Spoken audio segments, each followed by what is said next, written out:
ገዝቻለሁ በወርቅ ደም ዓለምን ትቼ።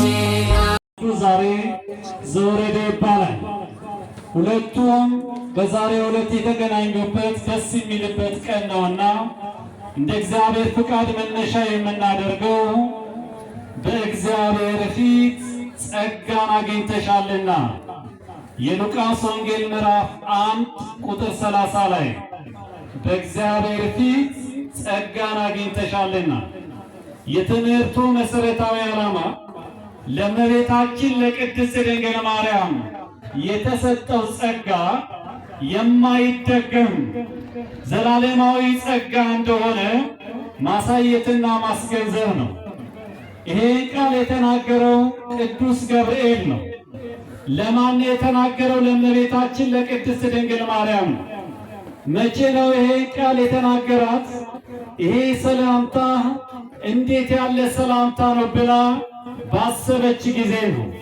የእግዚአብሔር ልጆች እግዚአብሔር አምላክ ቀኑ ሲደርስ ጊዜው ሲደርስ የሰው ልጆችን ለማዳን ወደዚህ ዓለም በሚመጣበት ሰዓት ላይ ንጽሕት ቅድስት ድንግል ትሑት ሆና ያገኛት እመቤታችን ቅድስት ድንግል ማርያም በስድስተኛ ወር መልአኩ ቅዱስ ገብርኤል ከዳዊት ወገን ለሆነ ለዮሴፍ ወደ ታጨች ወደ አንዲት ድንግል ከእግዚአብሔር ተልኮ መልአኩ ቅዱስ ገብርኤል መጣ ነው የሚል።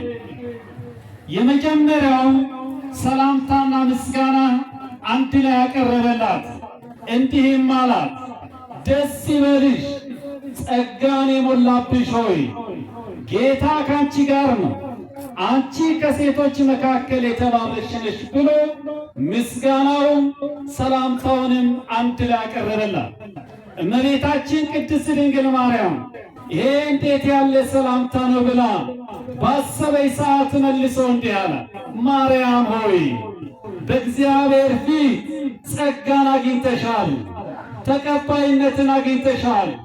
ማደሪያው ትሆኚ ዘንድ ወዶሻል፣ አክብሮሻል። በእግዚአብሔር ፊት ጸጋን አግኝተሻልና አትፍሪ አላት። ይሄን ከተናገራት በኋላ ለሶስተኛ ጊዜ የምስራቹን ቃል ነገራት። ልብ በሉ ክርስቲያኑ፣ መጀመሪያ ሰላምታ ቀረበ፣ ምስጋና ቀረበ። ሶስተኛው እንዲህ አላት፣ እነሆ አላት ትጸንሻለሽ፣ ወንድ ልጅ ትወልጃለሽ፣ ስሙንም ኢየሱስ ትዪዋለሽ አላት። ኢየሱስ ማለት አዳኝ መድኃኒት ማለት ነው። የምድር መድኃኒት፣ የኃጢአትና የሞት መድኃኒት፣ የኃጢአትና የሞት መድኃኒት የሆነውን ኢየሱስን ትወልጃለሽ ብሎ የምስራችሁ ቃል መልአኩ ቅዱስ ገብርኤል ለድንግል ማርያም ነገራት። ይሄ የማይደገም ጸጋ ነው። ክርስቲያኑ እመቤታችን ቅድስት ድንግል ማርያም ብቻ ናት ልጄ ብላ መጥራት የምትችለው። ልጇም ነው፣ አምላኳም ነው፣ ጌታዋም ነው። ጌታን የወለደች አምላክን የወለደች ማንም በዚህ ዓለም ላይ የለችው። ይሄ የማይደገም ጸጋ ለእሷ ብቻ ነው የተሰጣት። መልሰው እንዲህ አላት፣ እኔ ወንድ አላውቅም አለች። እውነት ነው። እሷ ያሰበችው ንጽሕና በድንግልና በቅድስና ለመኖር ነው። ዘላለማዊ ለመኖር የፈለገችው እንዲህ ያለ መልኩ ነው። ወንድ አላውቅም አለች። መንፈስ ቅዱስ ባንቺ ላይ ይመጣል ብሎ ነው የተናገራት። ማርያም ሆይ አላት፣ መንግስቱ እኮ ፍጻሜ የለውም። ዘላለማዊ መንግስት ነው ያለ። ካንቺ የሚወለደው የልዑል ልጅ ነው። ደግሞ መንፈስ ቅዱስ ባንቺ ላይ ይመጣል። የምትወልጂው ቅዱሱ የእግዚአብሔር ልጅ ነው አለ። አያችሁ ክርስቲያን፣ ቅዱሱ የእግዚአብሔር ልጅ ነው። ሁለት ልደት አለው። ቅዱሱ የእግዚአብሔር ልጅ ነው ሲል ዓለም ከመፈጠሩ ዘመን ከመቆጠሩ በፊት ከአብ ጋር የነበረ ነው። አሁን ደግሞ ካንቺ የተወለደው እሱ ኢየሱስ ክርስቶስ ነው። የእግዚአብሔርን ልጅ ነው። የድንግል ማርያም ልጅ ነው ኢየሱስ ክርስቶስ። በዚህ ሰዓት አሳማኝ ማስረጃ ያቀረበላት ይላል። ልትቀበለው አልቻለችም። ሰላምታ አቀረበ፣ ምስጋና አቀረበ፣ የምስራቹን ቃል ነገራት። በአራተኛ ደረጃ ማስረጃ አቀረበላት። አእምሯ በሚመጥኑ መልኩ እንዲህ አላት፣ ማርያም ሆይ አክስትሽ ኤልሳቤጥ ከሸመገለች በኋላ ይኸው ወንድ ልጅ ጸንሳለች፣ 6ኛ ወሩን ይዛለች ብሎ ነገራት ይላል። በዚህ ሰዓት እመቤታችን ድንግል ለካ ለአክስቷ ኤልሳቤጥ ሁሌ ትጸንስ ነበረ፣ ተጸልይ ነበረ፣ ታዝን ነበረ ያለ መጽነሷን ያለ መውለዷን። እመቤታችን ድንግል ማርያም ችግርን የምትረዳ እናት ነው። እመቤታችን ድንግል ማርያም ገበና የምትሸፍን እናት ናት። እመቤታችን ድንግል ማርያም በጸሎት የምታግዘን እናት ናት። የዛን ሰዓት መልሶ ይሄንንም ብዙ ሳትቀበለው ቀርቶ መጨረሻ አንድ ቃል ነገራት። 5ኛ ላይ ማሳመኛ ቃል ነገራት። እንዲህ አላት፣ ለእግዚአብሔር የሚሳነው ነገር አለና? የለም አለች። አሁን ከዚያ በላይ ሌላችን የለም፣ እኔ ጌታው ባሪያ ነኝ። ልብ በሉ፣ ጸጋ የሚሰጠው ሰው ትሑት ለሆነው ሰው ነው። ለዚህ ነው አንደኛ ጴጥሮስ 5:5 ላይ ትዕቢተኞችን አዋርዳለሁ ለትሑታን ግን አለ ጸጋን እሰጣለሁ ያለው እግዚአብሔር። እግዚአብሔር ጸጋውን የሚሰጠው ሞገስ የሚሰጠው ክብር የሚሰጠው ትሑት ለሆነ ሰው ነው። ትሑት እናት ናት።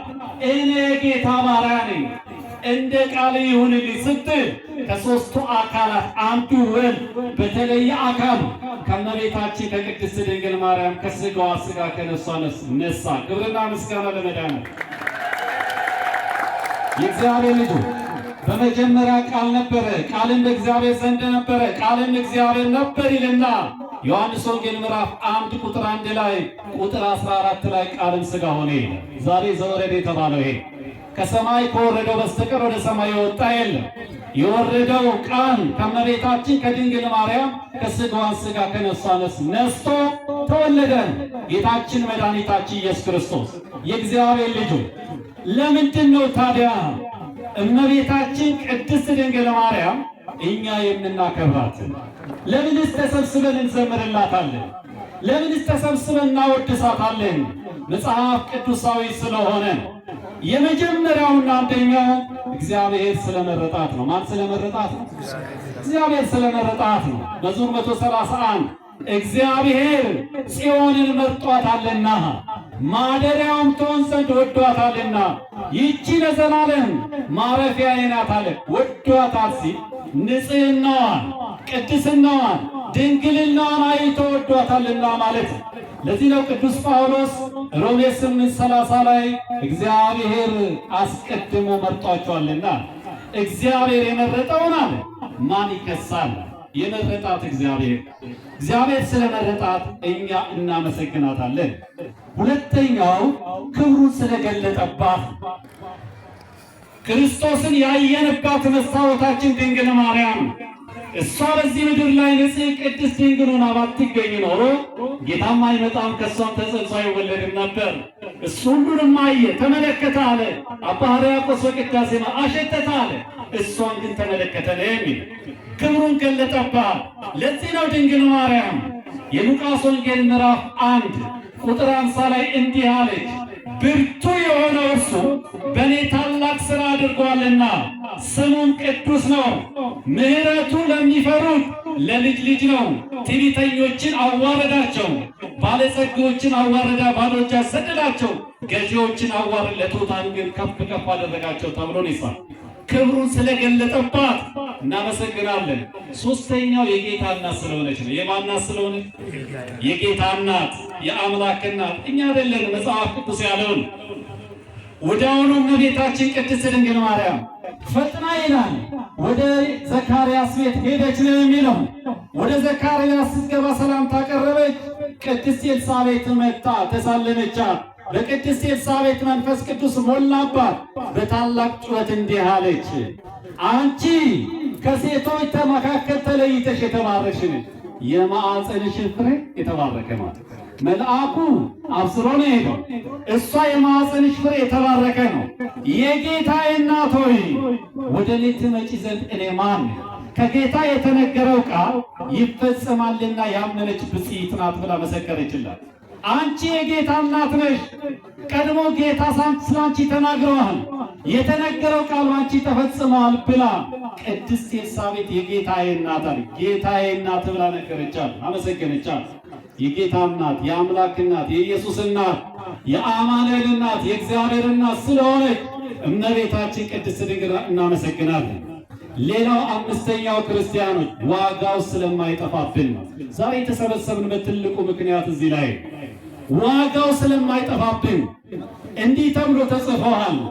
በደቀ መዛሙርቴ ስም አለ ማቴዎስ 10:42 ላይ ቀዝቃዛ ውሃ ለሰጠ እውነት እውነት እላችኋለሁ ዋጋው አይጠፋበትም። ከነዚህ ከታናናሾች አንዱን እንዳትንቁ፣ በእነሱ ስም ቀዝቃዛ ውሃ የሰጠ እውነት እላችኋለሁ ዋጋው አይጠፋበትም ነው።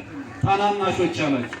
ኑሮ ከሰው በታች ያደረጋችሁ፣ እውቀት ከሰው በታች ያደረጋችሁ፣ ማጣት ከሰው በታች ያደረጋቸው፣ በሽታ ከሰው በታች ያደረጋቸው እነሱን እንዳትነቃቸው። እነሱም የኔ ወዳጆች ናቸው። በእነሱ ስም በደቀ መዛሙርቱ ስም ይሰጣል። ለደቀ መዛሙርቱ እንዲህ ከገባ ለድንግል ማርያም በዛሬው ዕለት ንጽሕተ ንጹሐን ቅድስተ ቅዱሳን ድንግል ማርያም በጎልጎታ ሆና